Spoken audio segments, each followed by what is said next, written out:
Olá, tudo bem? Iniciamos o terceiro módulo sobre as tutelas provisórias e neste módulo nós vamos analisar a tutela antecipada quando ela é requerida em caráter antecedente. Está aí uma inovação que o CPC de 2015 fez ao possibilitar que o autor, de acordo lá com o artigo 303, pudesse, antes de propor a ação, fazer o requerimento de tutela provisória, e nesse caso aqui a tutela antecipada, de forma antecedente. O artigo 303 diz o seguinte: nos casos em que a urgência for contemporânea à propositura da ação, a petição inicial pode limitar-se ao requerimento da tutela antecipada e à indicação do pedido de tutela final, com a exposição da lide, do direito que se busca realizar e do perigo de dano ou do risco ao resultado útil do processo. Então aqui ele possibilita tanto o requerimento da tutela antecipada antecedente quanto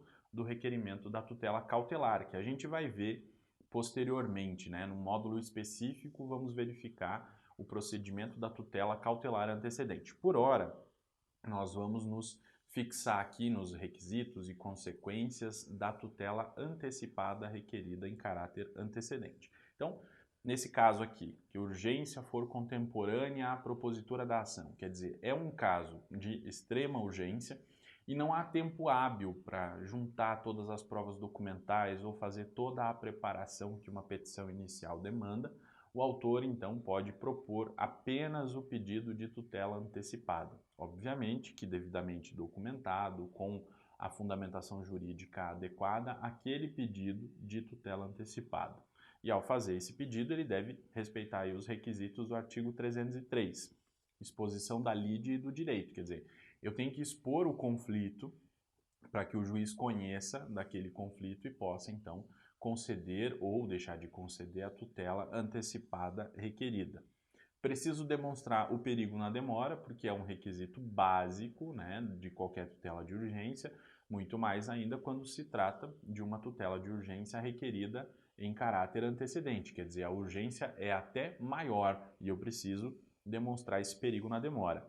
Preciso indicar nessa petição o pedido de tutela final que eu vou fazer posteriormente. Eu já tenho que dizer para o juiz, olha, eu quero uma tutela antecipada antecedente e o pedido de tutela final será tal pedido. E devo fazer o requerimento da tutela antecipada, que é a exigência do parágrafo 5º desse artigo 303, para dizer que o autor indicará na petição inicial ainda que pretende valer-se do benefício previsto no caput desse artigo. Então, nesse requerimento que ele faz, que ele pode seguir basicamente aquela mesma estrutura da petição inicial. Obviamente que não vai ser a petição inicial completa, porque se fosse não haveria necessidade de fazer o pedido de tutela antecipada antecedente. É uma inicial reduzida, que vai dizer respeito tão somente à tutela antecipada antecedente, tá? Imagina lá uma pessoa que esteja numa situação de risco, né, com um problema de saúde muito grave e há uma negativa de prestação do serviço de saúde. Ela pode fazer um requerimento tão somente de tutela antecipada antecedente, explicando essa situação, demonstrando o perigo na demora e dizendo ao juiz que pretende, ao final, né, ao final obter aquele tratamento de saúde e uma indenização em razão dessa negativa. Mas por hora, na tutela antecipada antecedente, ela pretende apenas que o juiz determine a realização daquele tratamento médico, daquele procedimento cirúrgico, para resguardar o direito daquela pessoa naquele momento, em razão daquela situação de grande urgência. E vai ter que dizer, nessa petição, que pretende valer-se do benefício previsto no caput desse artigo. É muito importante que, quando o autor vai fazer um pedido de tutela antecipada antecedente, que ele deixe claro isso para o juiz. Isso é bastante óbvio, né? Porque o juiz tem que saber que ele está diante de um caso conforme o previsto no artigo 303. Por isso que o parágrafo 5º faz essa exigência, tem que constar na petição inicial. Valor da causa. Nesse pedido já, ele vai indicar o valor da sua causa e ele deve levar em conta o pedido principal. É o previsto lá no parágrafo 4º do artigo 303.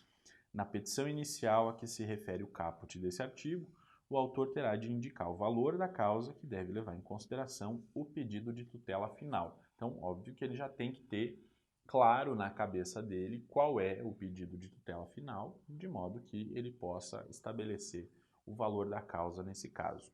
O professor Humberto Teodoro Júnior vai esclarecer o seguinte: de fato, não tem sentido atribuir ao pleito acessório um valor da causa maior do que o do principal. No entanto, a medida urgente pode ter uma dimensão menor, já que é possível pretender antecipação de efeitos apenas parciais do julgamento final de mérito. Sendo assim, o valor da causa a ser atribuído ao pedido de tutela satisfativa antecedente poderá ser até igual ao pedido principal, mas não deverá ultrapassá-lo e, eventualmente, poderá ser menor. Então, tudo vai depender da comparação do pedido final com o pedido de tutela antecipada antecedente. Mas o que precisa ficar claro é que o valor da causa não precisa ser um valor maior do que o do pedido principal. O pedido principal é o limite do valor da causa nesse caso. O parágrafo 6º do artigo 303 vai disciplinar assim: caso entenda que não há elementos para a concessão da tutela antecipada, o órgão jurisdicional determinará a emenda da petição inicial em até 5 dias, sob pena de ser indeferida e de o processo ser extinto sem resolução do mérito. Esse parágrafo aqui trata daquele caso em que o juiz, ao receber o pedido de tutela antecipada antecedente, não verifica nele a presença desses elementos para concessão da tutela antecipada. Quando isso acontecer, o juiz vai determinar a emenda daquela petição inicial em que se requereu a tutela antecipada antecedente no prazo de 5 dias. E, se não houver a emenda, ou se mesmo assim a petição inicial for indeferida, o processo vai ser extinto sem análise do mérito.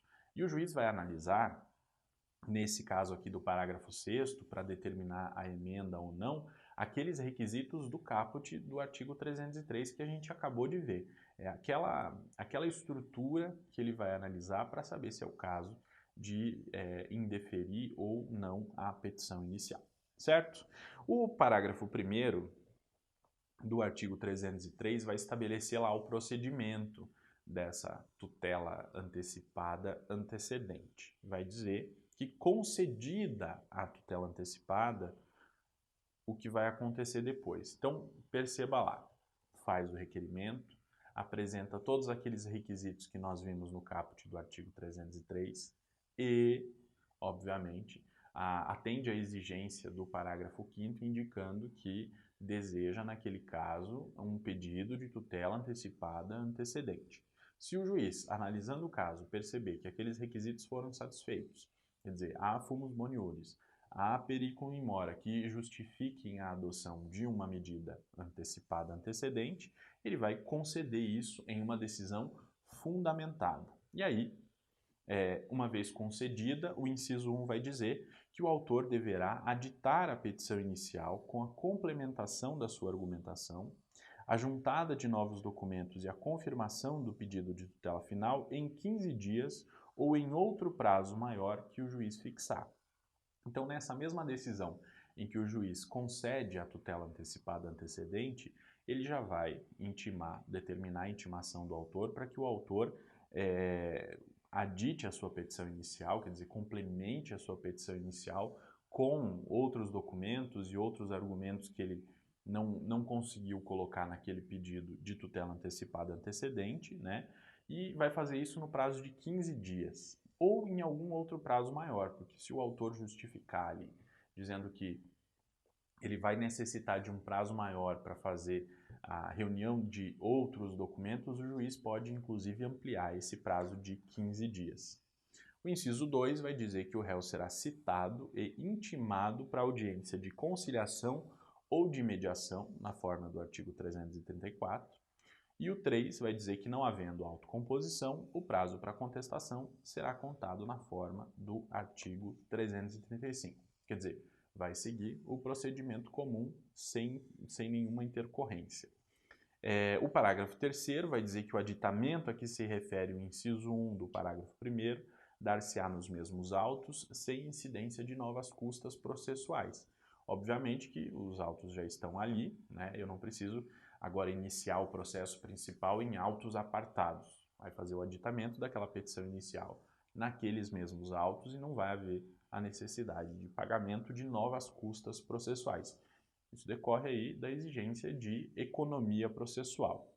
O parágrafo 2º vai dizer que, não realizado o aditamento a que se refere o inciso 1 do parágrafo 1º desse artigo, o processo será extinto sem análise do mérito. Quer dizer, o autor vai ter o prazo para aditar sua petição inicial. Se não fizer o aditamento, o processo se extingue sem análise do mérito e aquela medida que foi concedida, obviamente que vai perder a sua eficácia, né? A liminar vai ser cassada, ok? Então, uma vez concedida essa tutela antecipada de natureza antecedente, nós temos que falar de como o réu pode se defender nesse caso, porque até agora nós só falamos da posição do autor, né? O que o autor deve fazer, quais são os requisitos que ele tem que atender, quando que ele deve aditar a sua petição inicial e quais são as consequências disso. O réu, obviamente, que pode se defender. Qual é o momento dessa defesa? Nesse pedido aqui de tutela antecipada antecedente, ele ainda não tem a possibilidade de apresentação de contestação. A gente viu ali no parágrafo 1º, né, do artigo 303, que o autor vai ter o prazo para aditar a petição inicial, depois que ele aditar, o réu vai ser citado, o juiz vai designar audiência de mediação ou de conciliação, e só depois dessa audiência é que ele tem a possibilidade de apresentação da sua defesa. Quer dizer, só há possibilidade de defesa na primeira instância depois que o procedimento já está instalado, né? Que a ação já foi convertida para o procedimento comum e nós já superamos aquela fase da tutela antecipada antecedente. Não sendo possível ao réu a apresentação de defesa nessa fase processual, o meio que ele tem para atacar a decisão que concedeu a tutela antecipada antecedente é o recurso de agravo de instrumento, conforme previsão do artigo 1015, inciso 1 do CPC. Então, a defesa que o réu vai fazer neste momento processual, já que ele não pode apresentar contestação, porque a contestação só vai ser apresentada depois de uma eventual audiência de mediação ou de conciliação, se for o caso de realização dessa audiência, já que ele não pode fazer isso, o meio que ele tem para se defender é a interposição do recurso de agravo de instrumento. E aí, o professor Humberto Teodoro Júnior diz o seguinte: o procedimento da tutela satisfativa provisória antecedente segue sem dúvida a técnica monitória, voltada para efeitos práticos imediatos, os quais só serão inibidos pelo demandado se empregada a medida específica prevista em lei, que não é a contestação e tampouco uma impugnação qualquer, sem forma nem figura de juízo. Admitir que o réu fuja da técnica monitória, legalmente traçada, implicaria frustrar o empenho do legislador de abreviar a solução do conflito mediante desestímulo à litigiosidade desnecessária e incentivo à estabilização da medida liminar. O que ele quer dizer com isso? Olha, há uma forma específica para que o réu ataque aquela decisão que concedeu a tutela provisória em caráter antecipado, né? A tutela antecipada antecedente. E essa forma específica é a interposição do recurso de agravo de instrumento. Não é possível se utilizar de outro meio de defesa que não seja o recurso de agravo de instrumento, até mesmo porque nessa técnica que ele chama de técnica monitória, que o legislador adotou aqui na tutela antecipada antecedente, se o réu não recorre por meio do recurso de agravo de instrumento, o que vai acontecer é a estabilização da lide. A estabilização da lide, não, perdão. Estabilização da tutela antecipada antecedente, que é o nosso próximo tema, agora do artigo 304.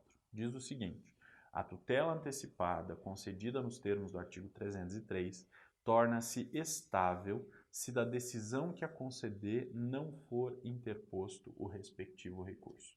O respectivo recurso é o recurso de agravo de instrumento. Então, se o réu não faz a interposição desse recurso, essa tutela antecipada antecedente se estabiliza. E a gente vai ver aí quais são os efeitos dessa estabilização e como esses efeitos podem ser graves para o réu. Daí porque o réu não pode fugir dessa técnica processual, né? Ele precisa, se quiser atacar aquela decisão, atacar por meio do recurso de agravo de instrumento. Há uma discussão, por exemplo, se o réu poderia, em vez de fazer recurso de agravo de instrumento, protocolar uma petição no juízo da primeira instância requerendo aí a reapreciação daquele pedido, né? Um pedido de reconsideração. E aí a doutrina tem entendido que o pedido de reconsideração não pode ser admitido nesse caso porque ele não é o meio adequado. O meio adequado é o recurso de agravo de instrumento, porque a lei é clara no artigo 304. Se o réu não apresenta o recurso cabível, o que vai acontecer é a estabilidade da decisão que concedeu a tutela antecipada antecedente, ok? E aí, uma vez que essa decisão, se o réu não recorre, não apresenta o recurso de agravo de instrumento, essa decisão seja considerada estabilizada, o que vai acontecer é que a revisão, reforma, invalidação dessa decisão só vai poder acontecer em outra demanda, como consequência aí da estabilização prevista no artigo 304 do Código de Processo Civil. E essa é a decorrência mais grave, mais drástica, né, que decorre dessa estabilidade aí, da ausência de recurso do réu contra a decisão que concedeu a tutela antecipada antecedente. Então, o que vai acontecer? Não apresentado o recurso, o legislador entende então que o réu não quer discutir mais aquela decisão que concedeu a tutela antecipada antecedente, e ela vai se estabilizar, né? Essa estabilidade, obviamente, a gente vai ver logo mais, não importa dizer que aquela decisão transitou em julgado. Não importa dizer que a decisão transitou em julgado justamente porque é possível que ela seja reformada, seja invalidada ou seja revisada por meio de outra ação. E essa outra ação, ela pode ser promovida por qualquer das partes, né? Não precisa ser necessariamente a parte autora. O réu também pode, em outra demanda, rediscutir aquela questão, né?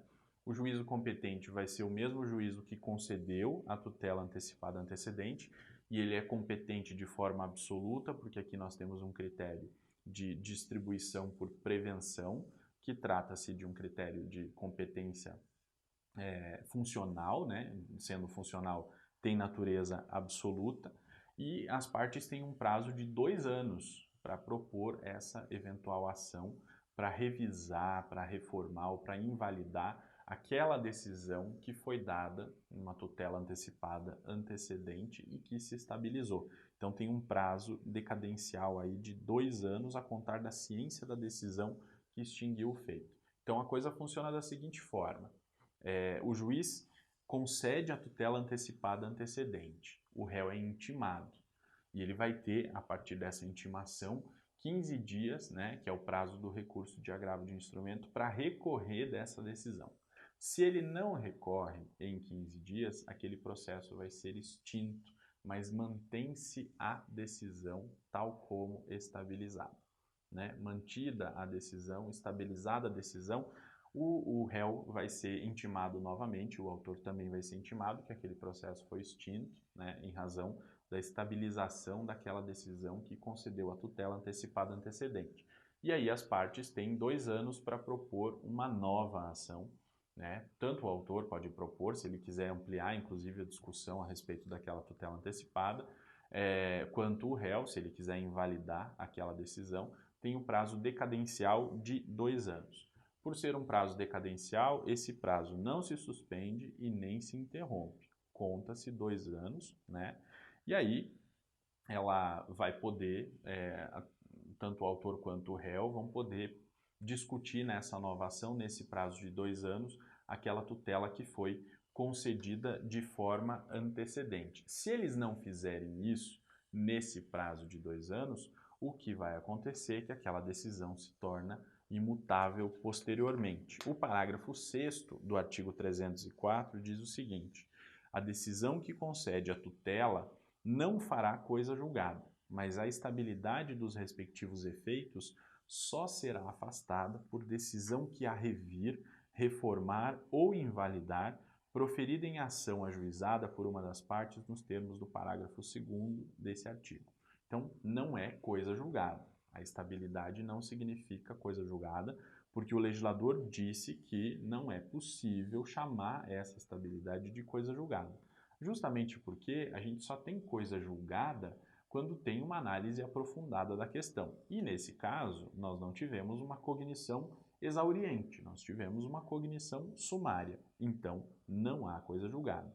Entretanto, muito embora nós não possamos chamar isso de coisa julgada, essa estabilidade tem força, obviamente. Por quê? Eu tenho 2 anos para propor essa ação para rever aquela decisão que concedeu a tutela antecipada antecedente. Se eu não faço isso nesses 2 anos, essa estabilidade se configura em imutabilidade. Quer dizer, a partir daquele prazo, né, esgotado o prazo decadencial, eu já não posso mais modificar aquela tutela que foi concedida, mesmo que eu proponha outra ação, né? E aí os professores Luiz Rodrigues Vamber e Eduardo Talamini vão dizer, olha, não há essa estabilidade depois de passado o prazo de 2 anos, esse prazo decadencial aqui, não vai obstar que as partes proponham a ação para discutir o mérito relativo à questão principal que não foi discutida lá naquele pedido de tutela antecipada antecedente. Mas a tutela que foi concedida não se modifica mais. E aí eles dão o seguinte exemplo. Após a estabilização de uma tutela antecipada antecedente de pagamento, por exemplo, de alimentos, e passados os 2 anos sem a propositura da ação de revisão, há a decadência e a tutela antecipada estabiliza-se. Mas ainda será possível que qualquer das partes discuta em ação própria a relação de filiação. Quer dizer, eu posso, numa outra ação, depois desses 2 anos, discutir a paternidade. Dizer, ah, não, o fulano que foi réu naquele pedido de tutela antecipada antecedente não é pai daquele que fez o pedido de tutela antecipada antecedente. Então, essa relação de filiação pode ser extinta nessa ação mesmo depois desses 2 anos de decadência, mas eles vão dizer a declaração da inexistência da filiação não afetará a tutela antecipada antecedente, quer dizer, vai desconstituir a relação de filiação, mas como a decisão já está estabilizada, ela não pode mais ser modificada. Então, mesmo sem a relação de filiação, aquela pessoa deverá continuar pagando alimentos para aquele que fez o pedido de tutela antecipada antecedente, certo? Era isso que a gente tinha para tratar a respeito da tutela antecipada antecedente. Nos vemos na próxima aula.